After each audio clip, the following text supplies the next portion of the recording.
This is how Nether Fortresses generate in Minecraft. As you can see, there are plenty of fortresses to find in the Nether. Killing the mobs in here is essential if you want to get to the end dimension or summon the wood. Although fighting them can be very deadly if you don't know what you're doing. But don't you worry, because I will show you everything you need to know to easily find the Nether Fortress and how you can fearlessly kill all blazes and wither skeletons without a problem. Are you ready? Let's break it down. First, let's see how to find the Nether Fortress, which works very similar to finding a bastion if you've watched this video already. Only one fortress or bastion can generate in each of these square areas that are 432 blocks in Java or 480 blocks in Bedrock. On both the south and east side of each square is a line of 64 blocks wide where no structure can be generated. Fortresses are generally less common than bastions, but because bastions cannot be generated in basalt delta biomes, all structures there will always be generated as a fortress, which balances that a bit. Although no structures can be generated within the separation lines, you might wonder why you see so many structures there anyways. And that's because just the starter point of the structure cannot generate in that area. But once it generates, the rest of the structure can be inside or even crossing these areas. This means you could even find two structures intersecting each other. So what's the best way to find a fortress? Well, you can use the same strategy that you use to find a bastion. Starting at 0,0 in your world, somewhere in this area there will be either a fortress or a bastion. You can travel diagonally to 432 in Java or 480 in Bedrock. There is a good chance you will see the structure already. If not, try to cover more of the area until you find one. If it happens to be a bastion, you have to try another area. You can use the same strategy in the other directions. And if you travel further away, just remember the grid pattern of your version so you can check any area in your world. If you are a bit lazy, you can also use the seed map on chunkbase.com and check the fortresses in your seed. But better stick to exploring yourself if you don't want to cheat. To avoid getting lost and waste your time, it's important to understand what a fortress is made of. Unlike a bastion, a Nether Fortress is basically assembled with these 12 parts. Each Nether Fortress has two areas, an interior and an exterior. The exterior is made out of these 5 parts. The bridge is the one you'll see the most, connected by these two types of intersections. There are also up to 4 of these small rooms with full block stairs and 1 or 2 blaze spawners. Now, although this is the exterior of the fortress, that doesn't mean it will always be in open air. You see, when a fortress is generated, it just replaces the terrain that was already there. So, if the whole area before was filled with blocks, like netherrack, you end up walking on a bridge that looks more like a tunnel. All the ground levels of each part that are still floating in the air will be extended downwards until it reaches the ground, which is how these bridge pillars are generated, by the way. The interior and exterior of the fortress are connected by the lava well room, which is this room with the lava in the middle. There's only one lava well in each fortress, so you'll know when you enter the interior or exterior area of the fortress. The interior consists of straight corridors, up to 5 intersections and up to 20 corridor turns. Each turn has a 33% chance to have a chest in the corner, which can contain these items. There are always 2 to 4 stacks of items drawn from this pool, and besides that, it has a 6.7% chance to have the rib armor smithing template. Besides these corridors, the exterior has up to 2 balconies, 3 normal stairways and up to 2 nether wart stairways. Apart from the housing unit bastion, this is the only place where you can find nether wart, which you're gonna need for essentially every potion in the game. So now that you know exactly how to find the fortress and how to navigate through it, let's see how to prepare yourself to enter.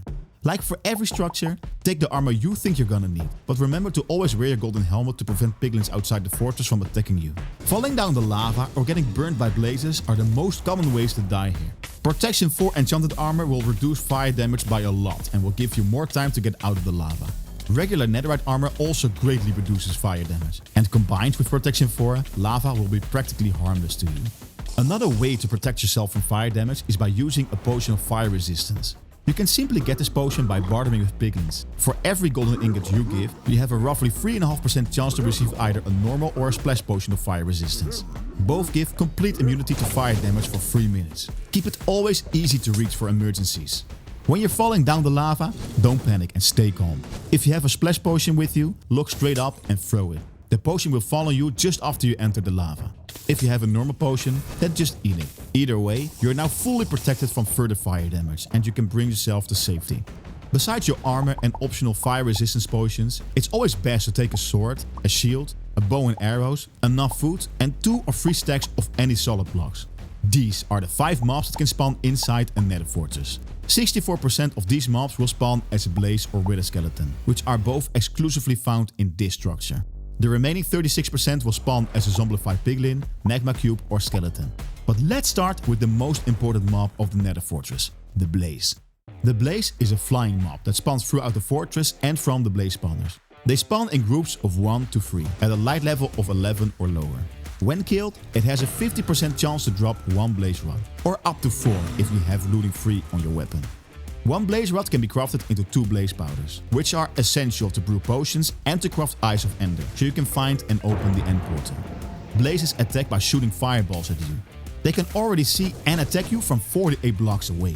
These fireballs deal 2.5 hearts of damage when hit, plus half a heart for every second you're on fire. But you can simply block those attacks with your shield.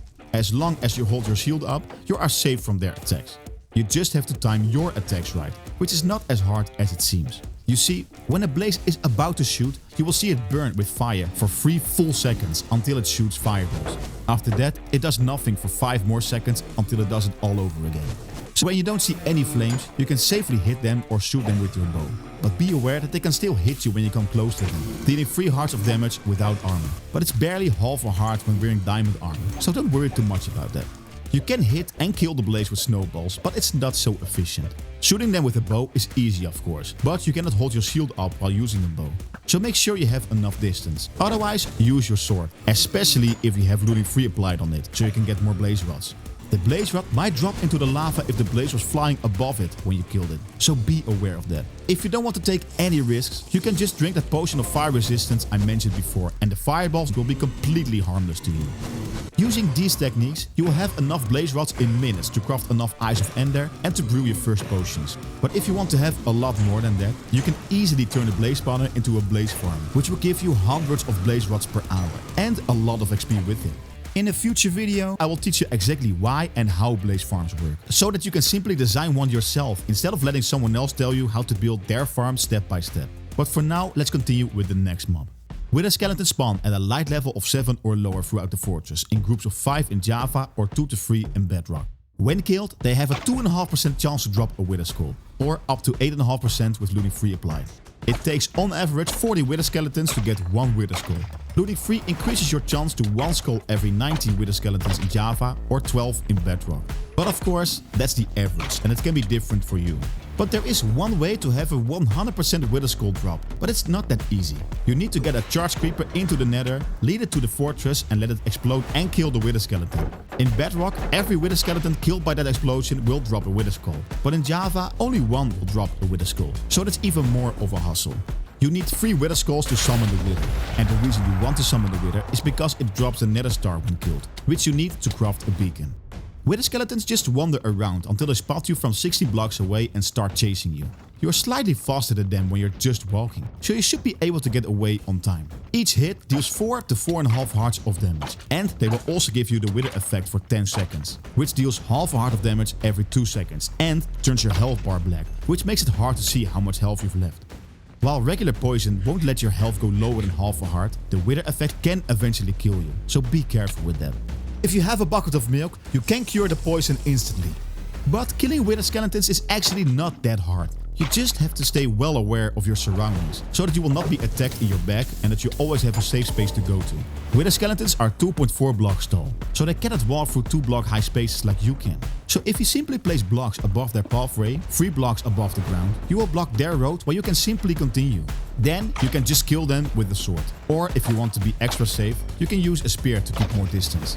And you don't have to wait placing those blocks until you see one, by the way. You can, for example, place them around every intersection, so that you create safe spaces for yourself where they cannot get to you. Although they don't have a dedicated spawner, it's still possible to build a wither skull farm in your fortress, but it's more technical and complicated than a blaze farm. So I'd encourage you to look on YouTube for one if you want to build one. But I do have some tips to have more wither skeletons spawning in your fortress. You see, there is a limit to how many mobs can spawn in a certain area. So if you're in a biome where less mobs can spawn, like a wart forest or the Soul Sand Valley, it leaves more room for mobs of the Nether Fortress to spawn, including wither skeletons. Also, remember that they only spawn at a light level of 7 or less, so if you place torches throughout the fortress, you decrease their chance to spawn. There are 3 other mobs left that can spawn inside a Nether Fortress. First is the zombified piglin, which you've already seen all over the Nether. They are not hostile, but neutral, meaning that they won't attack you unless you attack them first, so just ignore them. because if you do hit them, they will call all other zombified piglins within the area to attack you. But if you accidentally hit one, which can happen sometimes when fighting another mob, just hide somewhere or cover yourself with blocks. They will stop being hostile towards you when they cannot see you for 25 seconds in Bedrock or anywhere between 20 to 55 seconds in Java. After that, you can safely walk around them again like nothing happened. Magma cubes can be very annoying and deadly. They attack by jumping towards you. Unlike most mobs, magma cubes keep hurting you for every second you touch them. Even with full diamond armor, it just takes 8 seconds on hard mode to be killed by a big magma cube. So they can be very deadly. But they are very slow at the same time, which makes it much easier. If you can, kill them with your bow to keep distance. Once they are small, they are less dangerous and easier to kill.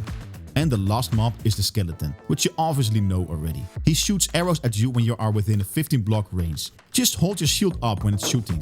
It has a cooldown of 3 seconds between each shot. So after each shot, you can come closer, hit the skeleton 1 or 2 times and hold your shield back up before it fires the next arrow.